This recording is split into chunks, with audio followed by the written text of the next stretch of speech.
그런 것과는 전혀 다른 것인데, 왜냐하면 하늘은 나에게 좋은 것을 안 시키고 남에게 좋은 것을 시킵니다. 나를 힘들게 하지 남을 힘들게 하지 않습니다. 이건 설명은 조금 있다가 하겠습니다. 이런 건 자체는 깊어질수록 더 심합니다. 왜냐하면 하늘에는 많은 힘들고 어려우며 도움이 필요한 사람들의 마음이 들어있기 때문입니다. 순수한 마음으로 된 사람들의 바람이 있는 것이지요. 그것을 느끼고 그에 맞는 사람이 되고 싶은 것이 하늘 주천을 하는 사람의 마음이고 감정입니다. 순수함이란 깨끗한 것이 아니라 아름다운 것입니다. 이게 하늘 주천을 하게 되면 그러니까 이걸 또 다르게 얘기하면 마음이 비워진다고 해야 되는 건데, 하늘의 움직임을 감지할 수 있는 게 있어요.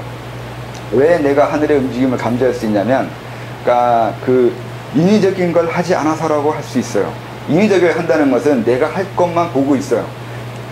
내 공부만 보고 있고, 내가 수도하는 것만 생각하고, 내 자기 자신만 보는 이기적인 면이 있다고요. 그러다 보니까 자기만 보지 남을 보지 않아요.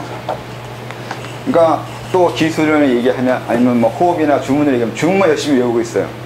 내 주문 외우면서 내가 얼마나 쏟아냈을까, 또 열심히 주문 외우면서 또 얼마나 쏟아냈을까, 또 주문 외우면서 또 오늘은 많이 나아갔겠지, 또 주문 외우면서 이제는 좀 나아갔겠지, 계속 이렇게 살고 있다고요. 그러다 보니까 자기만 보고 있는 거예요. 자기 공부하는 것만, 자기 도 닦는 것만. 도 그런다고 하지만 도가 아니라 그냥 개인의 욕심이고 개인의 탐욕이에요. 계속 그렇게만 있어요. 나 공부하는 거예요. 나 도 닦는 거, 나 도 닦는 거, 내 도, 내 거 도. 계속 그러고만 있다고요. 근데 그거 아니라고 했잖아요. 그렇게 열심히 하거나 자기만 보거나 인위적으로 하는 것이 아니라고 했을 때, 이게 잘 안 되는 건 욕심이 많아서인 건데, 마음을 비우거나 놓아야 돼요. 이렇게 하지 않아도 된다는 것을 감당하거나 견뎌낼 수 있어야 돼요. 이게 생각보다 엄청 어려워요. 저도 해봤는데, 제가 그러니까 14년 넘게 호흡을 했다고 했잖아요. 그러니까 14년 동안 이걸 놓지 못한 거잖아요. 호흡을 해야지만 나는 공부가 나아갈 거라고 생각했다고요. 이 생각을 하지 않았다면 호흡이 아니라 다른 걸 하거나 다른 걸 못했을 거 아니에요. 그만큼 힘들어요. 이게 생각보다 힘들어요. 엄청 힘들어요. 다르게 말하면 스님들이 화두선을 계속 하는 이유는 이거 아니면 안 된다고 생각하거나 계속 해야 된다고 생각하는 거예요. 그렇게 하기 때문이잖아요. 벗을 수 없어요. 놓을 수 없단 말이에요. 어떤 사람이 자기 공부하는 것을 중간에 이거 아닌 것 같다고 하는 사람이 있어요. 이거 쉽지 않아요. 너무 힘들어요. 또 이거 아니라고 한다고 할 때 이 사람이 이걸 아닌다고 하는 건 다른 단체나 다른 공부법에 관심 있는 경우인 거지, 공부 자체에 대한 회의를 하진 않는단 말이에요. 부처님이 그걸 했잖아요. 그러니까 열심히 고행을 한다고 생각한 게 그거잖아요. 이거 아닌 것 같다고요. 그게 대단히 힘든 거라고요. 너무너무 힘들다고요, 그게. 그러니까 그 부처님이 일하는 다 그거 설명하고 있는 거예요. 깨닫는 방법 중에 이렇게 자기가 이렇게 왔다고, 이렇게 왔다고. 근데 이걸 부처님이 깨우친 그걸 자기가 깨우치지 못하면 부처님이 왜 그렇게 얘기했는지 알 수가 없어요. 왜 고통스럽게 고행을 해서 하는 게 아니라고 말했냐고요. 그럼 고통스럽게 하는 게 수행이 아니라는 게 아니라, 수행이 그렇게 인위적으로 열심히 하거나 뭘 하기 위해서 내가 애를 쓴다거나 이거 아니면 안 된다고 생각하는 이런 개념, 이런 집착, 이런 탐욕, 이런 놓을지 모르는 이런 마음의 경직되어 있는 마음, 이런 게 아니라고요. 그걸 얘기하는 거라고요. 이걸 알아야 고행을 하든 뭘 하든 그때서야 수도가 되기 시작한다고요. 부처님 다 갖춰줬어요. 다 얘기해줬잖아요. 근데 그거 아니에요. 아무도 이해 못해요. 이해하는 게 너무 힘들어요. 거기에 처음 시작하는 거 보면 이제 처음에 공무처정, 식무처정 이렇게 그 하나하나 다 스승한테 배우잖아요. 거기서 배우는 게 그런 거예요. 공무처정 하면 공을 깨우치는 느낌을 받았을 거 아니에요. 일종의 명상으로 인해서 삼매에 들어간다고요. 들어가 봤다고요. 이거 아닌 것 같단 말이에요. 왜 아니겠어요? 이건 감각이에요. 삼매의 경험 백날 해봐야 그거는 깨우침이 아니에요. 사선정이거든, 오선정이거든, 백선정이거든, 아무리 해봐야 그것이 깨우침이 되지 않아요. 그건 수도와 상관이 없어요. 첫째는 감각이라고요. 둘째는 그래서 어떡하라고요. 나 사라지고 뭔가 황의심 일고 법려 일어나고 엄청나게 된 것 같이 느껴지고 그래서 뭐 됐어요. 그래서요. 그게 해결이 안 돼요. 중요한 건 내가 이런 산매에 들고 엄청난 해탈을 느껴지는 거 좋은 것을 하자고 한 게 아니잖아요. 거기에 처음 부처님이 깨우침을 시작하는 이유가 그거잖아요. 생로병사에서 벗어나는 것이 목적이잖아요. 근데 하라는 것이 산매의 경험인 거고 뭔가 뭐 이상한 경지가 있는데 이걸 이루면 된다고 해요. 내가 원하는 건 생로병사를 이거 넘어가는 아니면 인생을 이해하는 그 어떤 것이었는데 왜 그 다른 걸 가르치고 다른 걸 깨우침이 있냐, 아니면 전혀 내가 원하는 거와 상관없는 걸 배우고 있다고요. 그러니까 여러분도 잘 생각해야 돼요. 도를 왜 배우냐고요. 도를 배우는 이유가 이제 수련서들 읽어봤을 때는 대유천을 닦고 양신 출신하고, 그게 아니면 이제 하늘나라에 올라가고 뭘 하고 수능력을 얻고 도를 얻고 신선이 되고 하는 걸로 이렇게 가르치면 이제 부처님이 그러겠죠. 이거 내가 하던 것이 아니라고요. 내가 원하는 것은 이런 것이 아니라고요. 여러분 그런 생각 해봤어요? 내가 원하는 건 그런 게 아닌데, 내가 원하는 건 기도 아니고 양신도 아니고 하늘나라 가는 것도 아니고 불성도 아니에요. 신선도 아니고 그런 것이 아니어야 된다고요. 부처님이 알았던 건, 그 여러 스승을 만나면서 알았던 것은 그런 거예요. 그 당시에 많은 사람이 가르치던 그런 가르침을 내가 배우려고 출가한 거 아니라고요. 그 다음 한 게 고행이잖아. 고행 6년 해봤는데 내가 고행을 왜 했을까? 그렇게 된다니까. 왜 했냐고 대체. 몸을 고통스럽게 한다고 해서 내가 이 세상을 이해할 수 있냐고요. 그 미련하단 말이죠. 내 팔을 아니면 내 다리를 아니면 내 위를 안 먹고 아니면 어떻게 해가지고 고통스럽게 하면 갑자기 깨우침이 일어나요? 바보 아니야? 근데 그런 바보들이 생각보다 엄청나게 많아요. 가만히 앉아있는 것도 고행이에요. 얼마나 힘든데요. 1시간, 2시간 앉아있어봐요. 미쳐요. 그러면 이제 그걸 익숙하게 되면 좋은 거로. 그걸 익숙하게 해서 뭐가 좋아지는데 대체? 하루, 이틀, 100년, 200년 앉아있으면 그것이 어떤 도력이 있는 거고 엄청난 경지가 있는 거고. 그래서 인생을 이해했냐고요. 그래서 당신은 뭐 하고 있냐고요. 그러니까 내가 100년에 앉아있어요. 그럼 다른 사람이 저를 위대하다고 하겠죠. 그럼 내가 100년을 왜 앉아있었을까요? 100년을 왜 내가 앉아있냐고요. 왜? 그 사람도 질문을 100년을 왜 앉아있냐고 질문을 해요. 그럼 대답이 뭐일 거냐고요. 이것이 깨우침이라고 대답해야 되나? 아니면 이것이 가르침, 과거 대련 부처님의 가르침이었다, 아니면 누구의 가르침이었다, 이렇게 얘기하겠냐고요. 그럼 이거 가짜예요. 왜 가짜냐면 100년에 앉아있는데 남이 하라고 앉았다는 얘기잖아요. 남이 이거 앉으면 좋다고, 이거 앉으면 도 떠난다고. 그럼 아직까지 못 닦은 거네. 계속 앉아있으면. 나 같으면 안 한다. 이렇게 하는 거죠. 너무 힘들잖아. 인도 가면 이상한 사람 많잖아요. 팔 하나 들고 있고 손톱 안 깎고 머리 안 깎고 서 있기만 하는 사람들, 낯으로 돌아다니는 인간들. 아우 끔찍해요. 그런 게 정말 수도인 줄 알고 있어요. 그렇다고 인도를 욕하면 인도가 우습게 보이잖아요. 우리도 마찬가지예요. 우리나라가 별거인 줄 알아요. 우리나라 사람들 얼마나 고행을 하고 있는데요. 1시간에 앉아있어 오라니까요. 또 많은 돈 주고 몸 주고 뭐 주고 하면서 이렇게 많은 그쪽에 해달라는 거 다 해줘가면서 공부하잖아요. 자기 인생을 투자하잖아요. 이게 또 고통이에요. 차라리 1년을 내가 안 앉아있는, 서서 자고 서서 밥 먹고 서 있는 것이 덜 힘든 거예요. 내 인생, 내 가족 박살내는 것보다. 안 그래? 그렇게 생각 안 해봐요?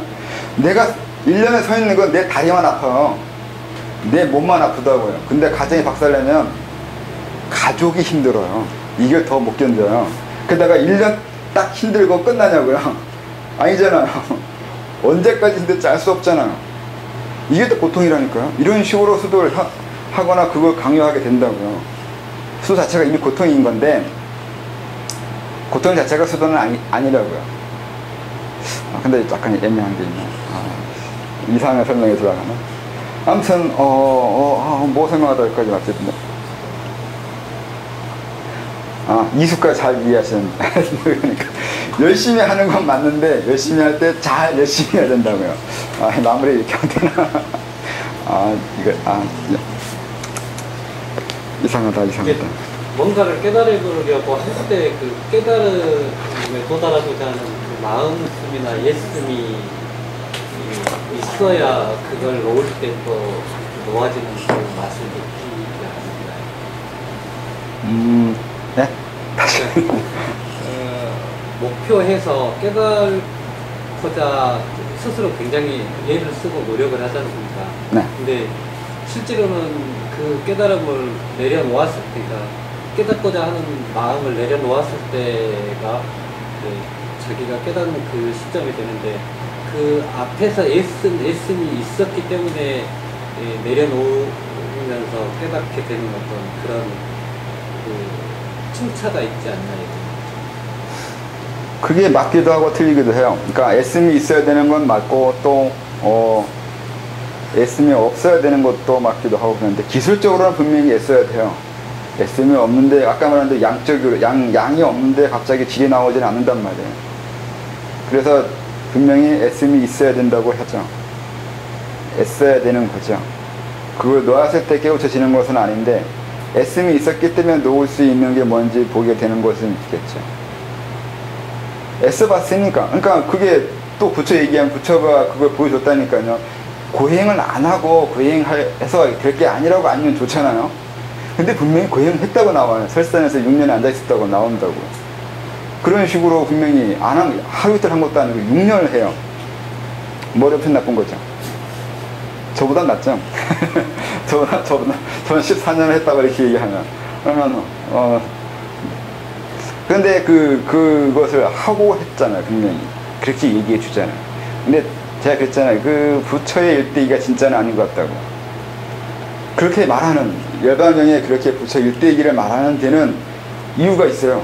일부러 그렇게 그 각색을 해놓은 거라고요. 수도하는 방법을 설명해 놓은 거예요, 그게. 수도하는 방법이에요. 그게 왜 수도하는 방법이냐면, 부처 일대기는 별로 중요하지 않아요. 일반 사람들은 부처 일대기를 중요시 여겨요. 부처님이기 때문에 부처님 어떻게 살아왔고, 어떻게 태어났고, 어떻게 수도했고, 어떻게 전법, 그러니까 제자를 키웠고 하는 게 상당히 중요해요, 일반인들한테는. 근데 조금 이해하면, 조금 더 공부하다 보면, 그게 왜 중요하냐니까요. 부처가 어떻게 살아왔는데 나하고 뭔 상관이 있어요? 중요한 거는 그게 아니란 말이에요. 부처가 어떤 인간인 거고 어떻게 살아왔는지 그런 관계가 없어요. 그리고 그런 건 중요하지 않고 의미도 없어요. 중요한 거는 나 같으면 아니면 뭔가 의미를 두고 목적을 두고 글을 써야 될 거 아니에요. 일대기를 말해야 될 거 아니에요. 이유가 없는데 그냥 일대기 자체가 중요해서 글을 쓸 수는 없어요. 이렇게 말하지 않아요. 뭐든지 다 타겟이 있어요. 목적이 있어야 돼요. 목적이 없을 때는 그냥 침묵하고 있어야 돼요. 그래서 얘기했잖아요. 그러니까 다른 사람 얘기를 들으라고 했잖아요. 다른 사람 얘기를 들을 수 있어야 된다고요. 듣는 이유는 내가 할 말이 없어서 그래요. 내 얘기를 하지 말라고 했잖아요. 내가 어떻게 살아왔고 뭐 공부했고 무엇을 알고 있고 뭘 좋아하고 난 관심 없는데 뭐야. 네가 뭘 어떻게 살아왔고 뭘 좋아하고 뭐 나보고 어떡하라고. 저보고 어떡하라고요. 왜 자기 얘기 왜 해요? 자기 얘기하는 사람들의 심리적 상처가 있는 사람들이에요. 살아온 게 힘들어가지고. 그럼 나한테만 얘기하냐? 만나는 사람마다 붙잡고 자기 얘기해요. 평생 그렇게 살아가다 끝나요. 응석 부리다가 끝난다고요. 나이가 40 넘고 50 넘어도 술 먹고 응석 부려요. 그럼 참 불쌍한 인생인 거예요, 그게. 왜 그렇게 살아가냐고요. 근데 부처가 그런 응석이나 부르고 앉았냐고요. 나 이렇게 살아왔다고. 유치하다고요. 그런데 분명히 일대기에 써 있어요. 그 얘기는 잘 보면 수도하는 방법, 수도가 무엇인지에 대한 설명, 그것이 되어 있어요. 지금 얘기했잖아요. 그런 것이 있는 거라고. 진짜라고요. 그래서 양에 대해서 나쁘게 얘기했지만 아니에요. 그렇지 않아요. 양이 중요해요. 양만큼 중요한 게 없어요. 어느 날 갑자기 질이 툭 튀어나오지 않아요. 양이 받침됐을 때. 그래서 열심히 양을 키워야 돼요. 언제 될지 모른다고요. 얼마나 쌓였는지 자기도 몰라요. 결과가 나올 때 질적인 변화를 일으켰을 때 그때서야 알 수 있어요. 이런 양이 있었다는 거예요. 얼마나 있는지 얼마나 쌓아야 되는지 알 수는 없어요. 그래서 이게 상당히 힘들어요. 해도 끝이 보이지 않는다는 거예요. 그게 얼마나 양이 쌓였는지 보이지 않는다는 뜻이 돼요. 알 수가 없다는 뜻이 된단 말이에요. 언제쯤 될까요가 언제쯤 내 양이 쌓여서 질적을 그냥 일으킬까 이렇게 질문한 거와 비슷하잖아요. 그때는 그러죠. 해온 것보다 더 많이 할지도 모르죠. 항상.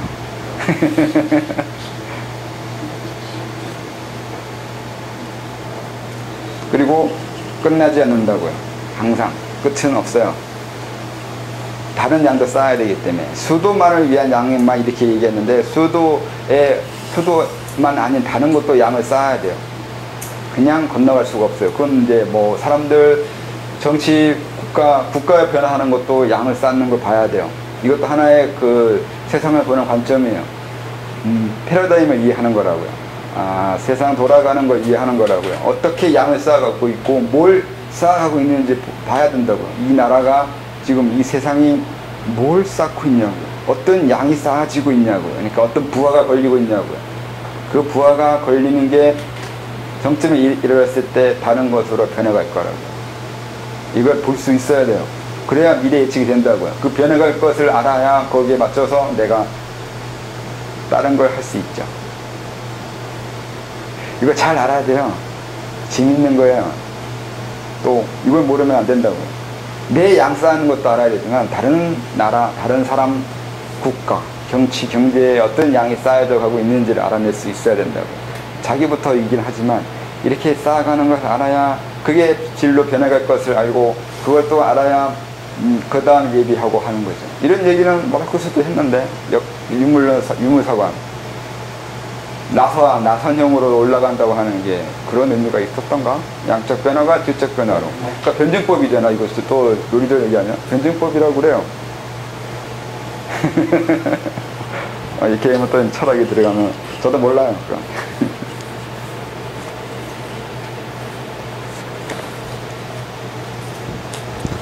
그거 아니라 다른 거 설명하다고 했나? 그러니까 고운 마음이 모여 형성된 것이죠. 아름다울수록 높은 하늘이고 높은 하늘일수록 아름다우며 그리고 아름다운 마음을 가진 신들이 있으며 이들은 마음에 따라 아름답습니다. 그러니까 그 하늘을 느낄 수 있는 게 아까 말한 대로 인위적인 것을 하지 않았을 때, 그러니까 자기만을 위한 수도 그러니까 인위적으로 한다는 것이 단순히 인위적인 게 아니라 인위적이라는 것에 들어가 있는 그 의미는 자기만 보고 있고 자기만을 위하고 있다고요. 개인적이거나 이기적인 성향이 있다고요. 내 성장, 내 자신만 관심이 있기 때문에 그로 인해서 보지 못하는 타인이 있다고요. 나만 좋아하고 나만 관심이 있으니까 다른 사람이 어떻게 살아가고 다른 사람들에게 어떻게 해줘야 될지는 생각하지 않게 된다고요. 그렇기 때문에 다른 사람들의 마음이 들리지 않게 되는 거고 하늘의 마음도 들리지 않는다고요. 그래서 이 인위적으로 하지 말고 무의적으로 하라고 할 때 거기에 이런 의미도 또 들어있는 거예요. 너만을 위한 수도 하지 말고 세상 다른 사람 타인 모든 것을 위한 수도를 하라고요. 그런 것을 느낄 수 있고 그들의 말을 들을 수 있는 그런 마음을 가지는 수도를 하라는 것이 된다고요. 이렇게 되지 않으면 하늘 주천이 되지 않는다고요. 하늘의 말이 들리는 건 그래서 들린다고요. 타인의 마음이 들리는 걸 하늘의 마음이 들린다고 하는 거라고요. 하늘 주천이라고. 타인과 세상과 같이 주천하는 거예요. 그러니까 주천이라는 게 기 움직임이잖아요. 그렇게 얘기하면, 그러니까 기 운행으로 얘기하면 이제 기 운행이 내 몸 안에서만 일어나는 것이 아니라 나를 초월해서 이 세상과 같이 운행하고 있는 거잖아요. 그 세상과 같이 운행한다는 것엔 다른 사람의 마음이 보이거나 들리거나 관심 가지게 되는 마음 자세가 되었다는 뜻이 된다고요. 나를 넘어 세상으로 넘어가는 거예요. 이타적인 성향과 자비의 마음이 생기는 거예요. 그게 하늘주천이 된다고요. 의미가 너무 커지나? 근데 그렇게 돼요. 그래야 되는 거고요. 그래서 아까 얘기한 것 중에 그게 있잖아요. 단체 수장이 하늘주천을 이해 못한 것 같은데 그들이 더 그 너머까지 가는 사람들이 있단 말이에요. 그 이유는 그들이 이 세상에 살고 있는 이유가 수도를 해서 자기가 다른 사람한테 이 수도법을 가르쳐 주는 목적을 두고 살아와서 그래요. 태어나서 그래요. 애초에 태어난 게 그 계제가 우리가 생각한 것보다 못할 수도 있고 더 나을 수도 있겠지만 우선 그들은 그렇게 살아가고 있잖아. 분명히 수도해서 제자 기르고 있어요. 수도해서 제자 기르고 있다고요. 그리고 수도법을 책을 써서 보내는데 수도법 자체가 그렇게 나쁘지는 않아요. 분명히 그렇게 그러니까 단순히 자기 명예욕을 위해서만 쓴 책은 아닌 것처럼 돼 있고 나름대로 고민한 흔적이 있다고요. 그러니까 그들이 그렇게 사는 이유, 그러니까 이 세상에 태어난 이유가 그 정도 수도를 해도 되는 이유가 된다고요. 그래서 아까 얘기했잖아요. 이 지향성을 명확하게 두어야 된다고요. 왜 사냐고요. 무엇을 위해서 태어나냐고요. 무엇을 위해서 태어나느냐가 어느 정도의 수도를 하게 되느냐가 된다고요. 선생님, 지향성이라는 경우는 언제까지 존재할까 연관이 있는 거예요? 언제까지는 그 다음이 거죠. 그러니까 지향성, 내가 무엇을 위해서 존재하느냐가 돼야 그 다음에 그걸 얼마나 내가 존재해야 그 내가 원하는 것을 이루느냐가 될 거 아니에요. 시간은 그 다음에 나오잖아요. 연결이 시간은 존재하는 그 존재론에 해당하잖아요. 내가 그거 하기 위해서 언제 있어야 되고 언제까지 있어야 되고 이렇게 되잖아요. 그러니까 존재해야 그 다음에 시간이 나오나. 지향성 다음에 시간이 나오는 거나. 그러니까 존재 다음이라고 얘기해야 되네. 그렇게 얘기하면. 그러니까 시간을 이용해서 존재하는 거예요. 이쪽 세계는 시간을 이용해야 돼요. 저쪽 세계는 시간을 이용하지 않아도 존재할 수 있는데 이쪽 세계에서는 시간을 이용해야 존재할 수 있어요. 그러니까 존재와 시간을 연결시켜서 설명하는 건 이쪽 세계에서만 설명할 수 있는 얘기예요. 딴 세계에서는 시간을 존재 그렇게 결부시키지 않아도 돼요.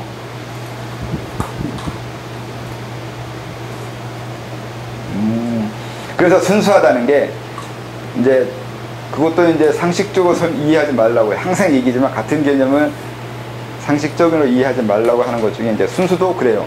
순수한 게 물 정화된 것처럼 이해해요. 이제는 이미 정화수가 나왔기 때문에 우리는 항상 우리는 물질에 그리고 비근한 것, 가까운 것에 빗대어서 우리 이해하게 되기 때문에 순수한 거 하면 이제 오염된 강물과 생각하면서 깨끗한 물 이렇게 머리가 돌아가요. 이걸 사고체계라 그러는 거예요. 여러분들의 사고체계, 사고 진행하는 순서가 있어요. 이 순서를 볼 수 있어야 돼요. 어떤 개념을 들었는데 그 개념을 이해하는 내 방식이 있단 말이에요. 근데 대개는 여기 이것도 이렇게 된다. 그러니까 순수 이러면 우리는 물을 떠올리고 물은 오염된 강물, 더러워진 거에서 점점 깨끗해진 일급수에 해당하는 거 아니면 정화에서 내려온 물처럼 생각하는 그렇게 사고가 진행되면서 순수한 개념을 떠올려요. 아닌가요? 아닌 것 같아요? 아니면 여러분 다른 방법 써요? 순수를 다른 방식으로 연상하면서 사고하시나요? 어떤 거 있어요? 순한 물이요? 네? 소주? 순수한 이슬 이런 소주에 왜 갑자기 그 순수하고 깨끗한 이미지를 쓰고 있는지는 잘 모르겠는데 많이 팔려고요. 아니 많이 팔리는 거 하게 그러니까 소주 먹는 사람들이 그렇게 순수하고 깨끗한 게 관심 있는지는 잘 모르겠는데 아주 많습니다. 진짜요? 아 내가 오해하고 있었나? 근데 왜 술 먹으면 개가 되는 두루뭉술로 나가는 거죠? 그래서 오히려 반대로 깨끗한 걸 말하는 거죠. 그러니까 순수에 저처럼 아까 말한 대로 물을 이용해서 연상한다면 옛날 사람은 어떻게 했을까? 옛날엔 정화수나 순수한 깨끗한 물 개념이 없잖아요. 다 깨끗하니까. 물이 다 깨끗하잖아. 옛날 사람들 입장에 보면 어디 물이 더러워요? 안 더러워요. 강물이고 바닷물, 강물이고 샘물이고 옹달샘이고 시냇물이고 다 먹을 수 있어요. 그러니까 깨끗한 물이라고 중요해서 정화수 이렇게 얘기하면 정화수라고 얘기하면 물을 왜 정화하냐고 질문할 수도 있어요. 그럼 뭐가 깨끗해지는데? 그러니까 더러워진다는 게 우선 더러워지려고 하면 공장이 있어야 돼요. 공장이 있고 가축을 해당하는 저런 오물들이 있어야 더럽다는 개념이 나오기 시작한다고요. 옛날 사람들은 그런 거 본 적이 없어요. 그렇기 때문에 더럽다고 할 때 그들이 생각하는 거 또 이렇게 되는 거예요. 그러니까 더럽다고 할 때 연상하는 것들이 우리는 이러이러한 것들인데 과거 사람들은 뭘 떠올리면 더럽다고 생각할까요? 똥? 있어요. 내가 똥 없으면 농사 못 지었는데. 다른데, 더럽다는 개념이. 우리는 그 똥은 그냥 말 그대로 불필요한 거예요. 전혀 쓸데없는 거라고 생각하고 있다고. 그래서 그런 식의 더러움을 얘기하는데, 그런 쓸데없는 개념을 똥에 넣지 않았잖아요. 그러면 더럽다는 개념은 우리와 달라요. 똥에 생각하면서 느껴지는 더러움이. 잘 생각해 보시라는 거죠. 제 얘기는 제 글에 사고체계 이렇게 얘기 있어요. 그러니까 왜 사고체계라는 말을 쓰냐면 우리가 어떤 단어나 개념을 연상할 때 또 이해하고 있을 때 그걸 이해하는 방법이 있다고요. 이게 대체적으로 비슷한 것도 있고 사람마다 다른 것도 있어요. 내가 어떤 개념을 처음 들었을 때 또 잊어먹었네. 어떤 개념을 뭐라고 해야 되나.